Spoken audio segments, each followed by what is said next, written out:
Hello, Love Island fans, and welcome back to another of our deep dives into Love Island with our resident expert, Marcel Somerville.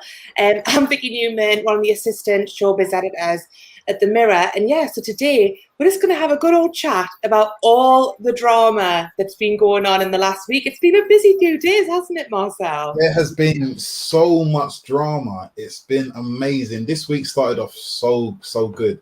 Like the whole Brad drama, the whole Brad leaving, it literally had me on the edge of my seat, and I was like, no, he can't leave, not for her. And then he did, and I was like, what is this? And then how she handled it, I was like, this is just crazy. I have to say, I Absolutely was very crazy. surprised that Brad sort of sacrificed himself.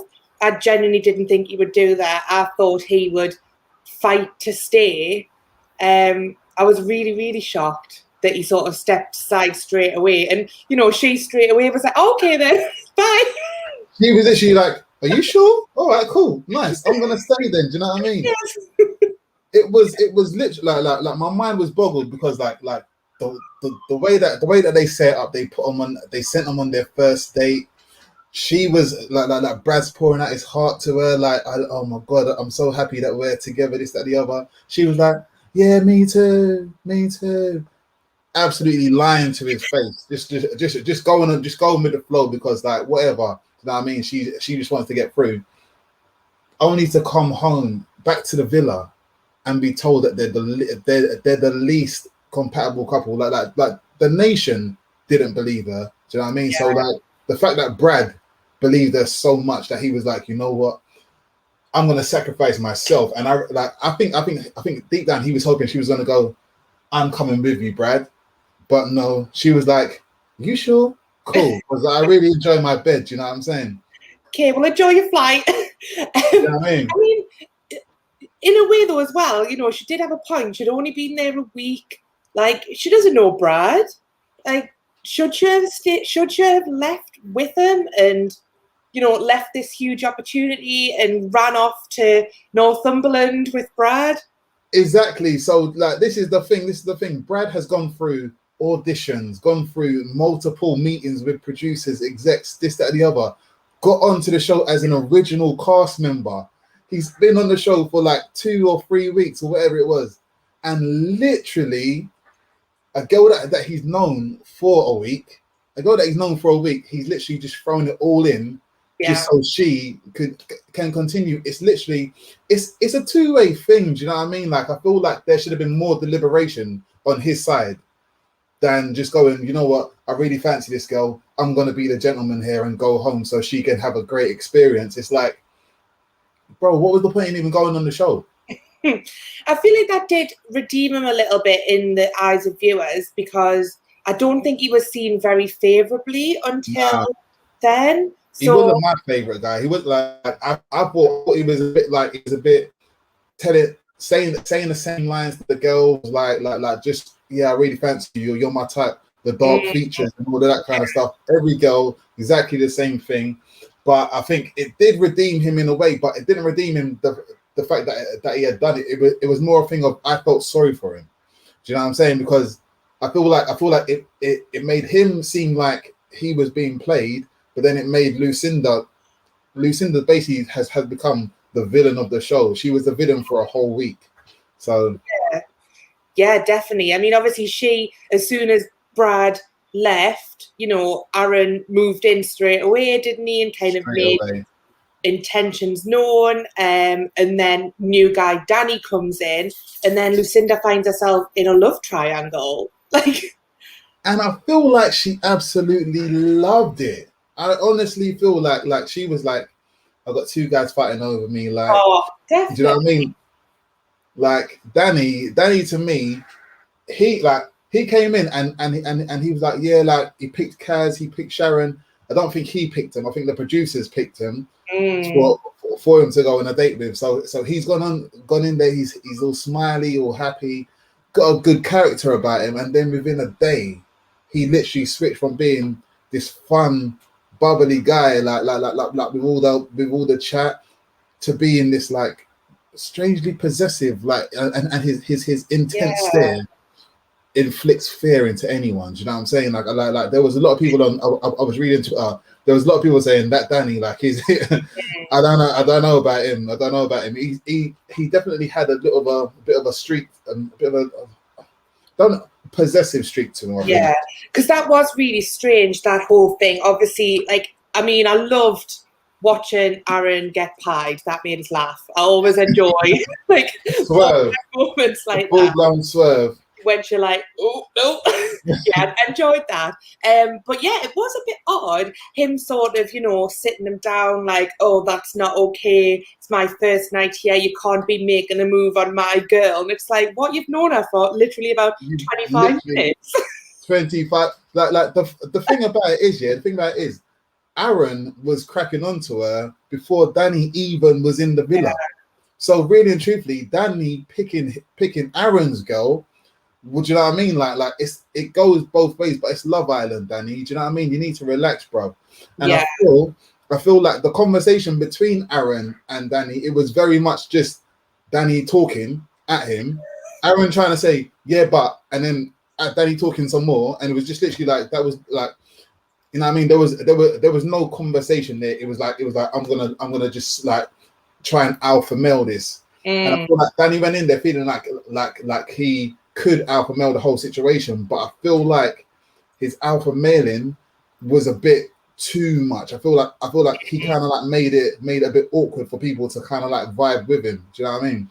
Yeah, I know what you mean. And I mean, obviously, the love triangle is officially over now. Because, so long. Yeah.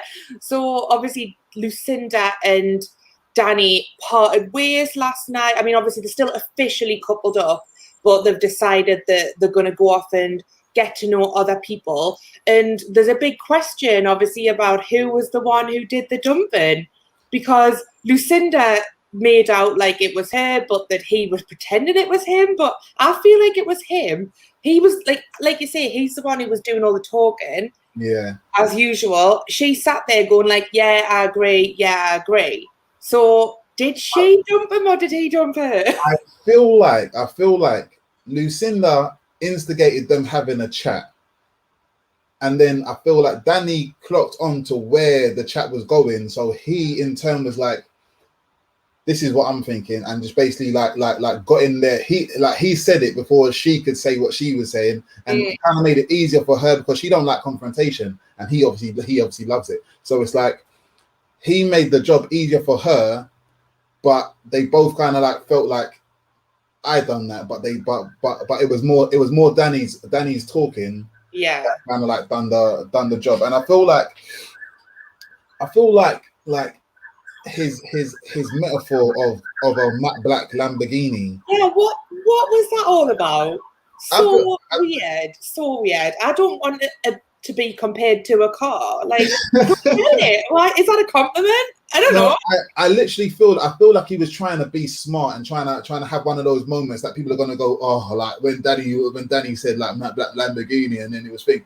It wasn't one of those moments. It was definitely one of those moments when it was like, all right, bro, you're trying too hard to make this funny. But it's done now, and I'm glad it's done. But on another note, how quick did Danny go from Lucinda to AJ? Yeah, immediately. It was literally he walked down the steps and went and sat on the bed next to her and was just cracking on straight away. Yeah, I mean, I'm sorry, but like, a bit hypocritical considering he had a go at Aaron. Exactly. Trying to crack on to Lucinda. And where's the bro code, mate? It just coupled up with Hugo, so give them a chance, mate. Exactly. Where was the bro code there, bro? Do you know what I mean? Exactly. Hugo's in there. You got to pay Hugo some respect.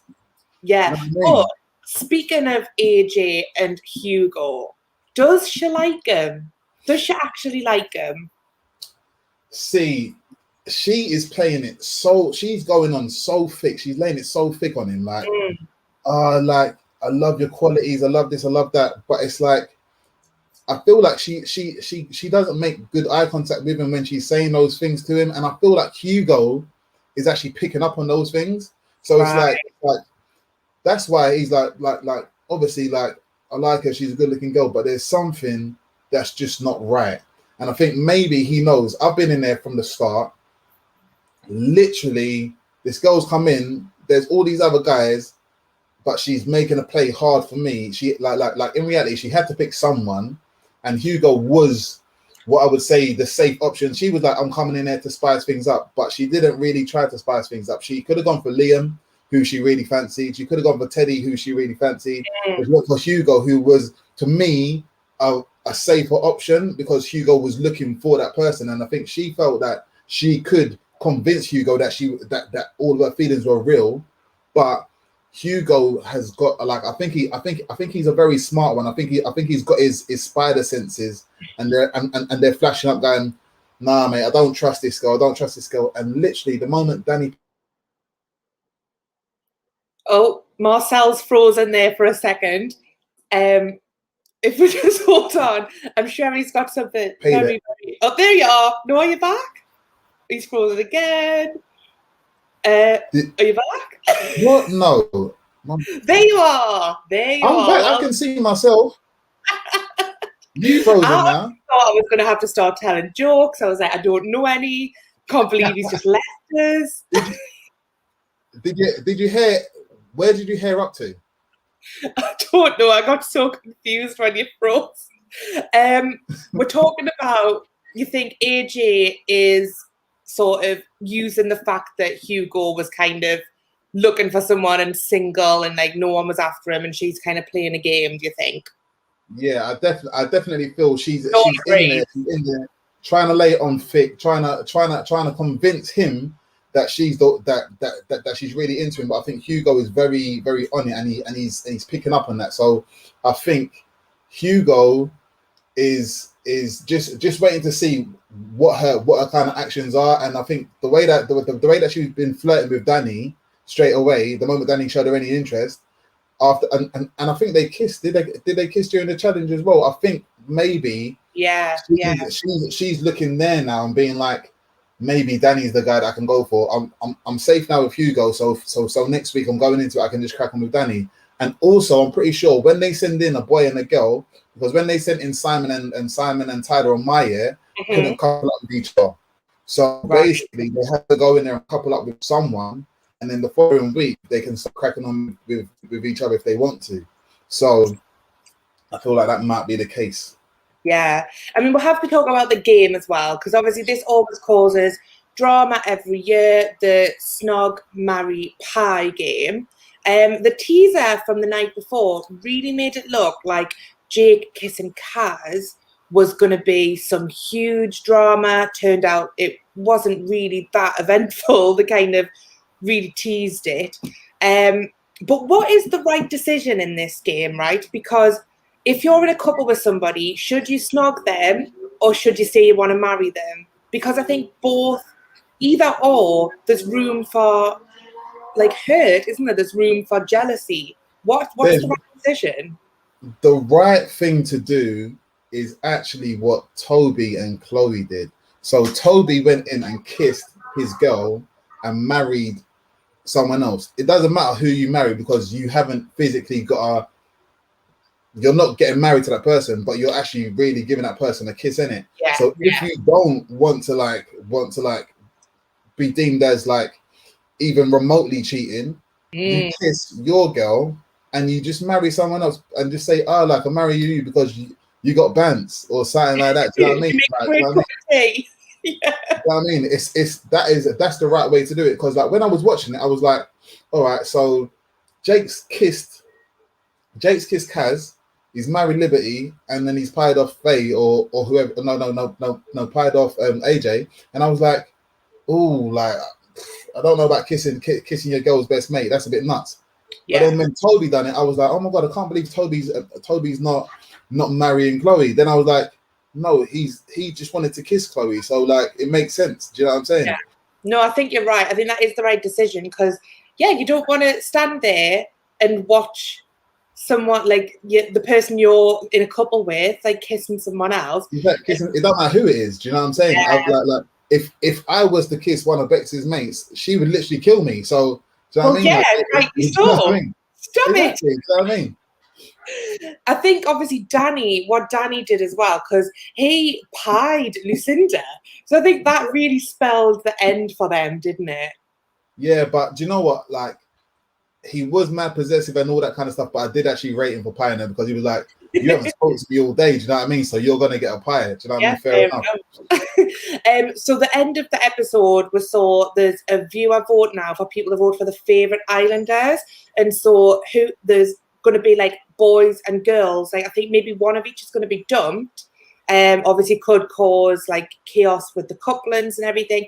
Who's at risk here? Who's at risk of being dumped, do you think? All right, so the people I feel are at risk of being dumped. I think Danny hasn't really shown himself in a good light the past week, so I feel like he might be in the bottom. I was thinking Lucinda might be in the bottom because like from my Twitter feed and from I think everyone's Twitter feed, she's been very much the the villain of this week. Yeah. Chloe was last week's villain, but I think Chloe and Toby might be working well to kind of like work on their PR. Do you know what I mean? Their public relations is getting better because like people seem to be liking them a bit more. So I feel like Chloe and Lucinda might be in the bottom in regards to the girls, and I feel like Danny. I feel like Danny's got to be the lowest boy, but I feel like Liam is a dark horse. Like I feel like he's going to be quite high in the ratings because I feel like he's calm and quiet and kind of chill, but he's got a coolness about him which I'm warming to. Do you know what I mean? I'm warming to his coolness. So I think Liam and Hugo will probably be the top boys, and maybe Faye. I think Kaz. Kaz is going to be the top girl. 100%. Yeah, top girl. I like Kaz the best out of the girls. But why, right? We'll see this year and year again, okay? Why do the girls not like the nice guy? It always happens, right? Hugo is, a nice guy, and the all don't want him. They want all the. It's what Lucinda said yesterday. I don't know whether or not I want a nice boyfriend or a bad one. Like where's the fault in that? Like there's absolutely no fault in that. You want someone who's gonna hurt you and make you feel scared, or do you want someone who's gonna like treat you like a lovely lady and just do everything for you? Yeah. It doesn't make sense. But I think Hugo right now, he might be feeling a little bit jaded by all of the rejection he's had for the last 3 weeks, which is probably why he's putting up such a front with AJ, because he's feeling like she can't really like me. Like no one else likes me. Like she can't really like me. But hopefully she does. But I don't see. I think she's playing the game. I don't think she's gonna send in someone who's on the same kind of wave as Hugo. Do you know what I mean? Someone who can feel like the trust in straight away. He doesn't need to work them out too tough. He can just literally feel like, yo, this girl's real. I'm liking that because he don't want a fake girl. He wants a real girl. So maybe the real one will be sent in very soon. But it doesn't make sense, like because I was deemed as the nice guy on my season for a long time, but it's just because I'm a nice guy. What can you do? You are. You're a delight, Marcel. Just quickly as well before we go. So Casa and Mo surely is imminent. Has to be. It has to be. Who is going to survive? Whose head's going to be turned? Because personally, I think the girls are going to get hurt in this. I think the girls are much, generally speaking, in this series, I think the girls are more into the boys than the boys are into the girls.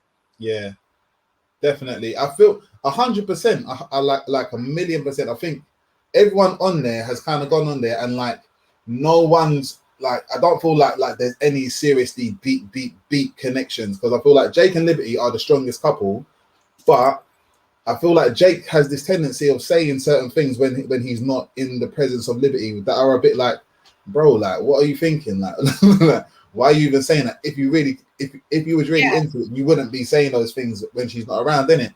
So I don't know, Teddy and Faye, I was really hoping that they would be like a really strong thing, but I feel like they're comfortable now, but I don't feel like I'm not seeing the crazy passions or anything like that. I feel like Teddy's there for Faye when she needs him, but I don't feel like it's like the sparks of romance are just flying. Do you know what I mean? I feel like the couple with that the most is probably Liam and Millie. I'm kind of getting a sense of they've got like a connection when it's like physical, but then I feel like they're emotionally thing, because Liam, when he came in, if he wasn't feeling someone, he wouldn't be like, he'd be kind of like a bit like offish, but he's fully wanting to cuddle and all of these different things. So I think Casa Amor is probably going to be maybe the downfall of Aaron and Lucinda. I feel like a guy might come in and Lucinda's head might definitely be turned, but at the same time, I think Aaron's feeling like he's like Lucinda's the one that he's been waiting for. Hopefully they send in a nice girl for Hugo in Casa Amor, because what it is like, once the couples start getting strong and there's like five or six strong couples, the two people that haven't got their person, so Kaz and Hugo, they'll be sent into Casa Amor and they'll be the ones that come out of Casa Amor with someone. It's like when Camilla went into Casa Amor, she got paired up with, I can't remember what his name is, but the guy, he had all the tattoos, he was quite short, but like he really made a play for her, and then literally like the connection wasn't really there, but they paired up because he was so so in it for her. Do you know what I mean? So I feel like they'll do this again, just to get everyone into strong couples. Yeah, Lisa's got a very interesting question here. So do you think there's any way the producers would put Brad into Casa Amor so that he can reunite with Lucinda and sort of steal her back? What do you think? Nah, I don't think they will. I think Casa Amor is set up simply to kind of like put in like I think if they're gonna bring Brad back into it, I think they'll bring Brad back in as something a little bit later on down the line. I feel like Brad is too good to be a Casa Amor person. Do you know what I mean? He was an original cast member. He can't be a Casa Amor person. And Sam is asking, I mean, people have said this year, people have been complaining that it's boring, it's not as good as previous years, but he's pointing out here that Laura Whitmore said that the best is still to come and that we shouldn't worry that it's not spicy yet. And he's asking, do you think the second half of the show is always better than the first? No, I literally feel like the start of the show is usually, it's full of drama, it's full of things, but I feel like everyone has kind of like got themselves into a comfortable couple. No one's really trying to go after anyone's bird apart from Aaron. Confidence, but literally, I feel like Casa Amor will be the moment, because like it's always the drama. Who's going to walk down the stairs holding hands with someone else? That's always good. But then after Casa Amor, it kind of gets into like the more coupley kind of stuff, and it's more like the baby challenge, dolls and everything, and those things. You know what I mean?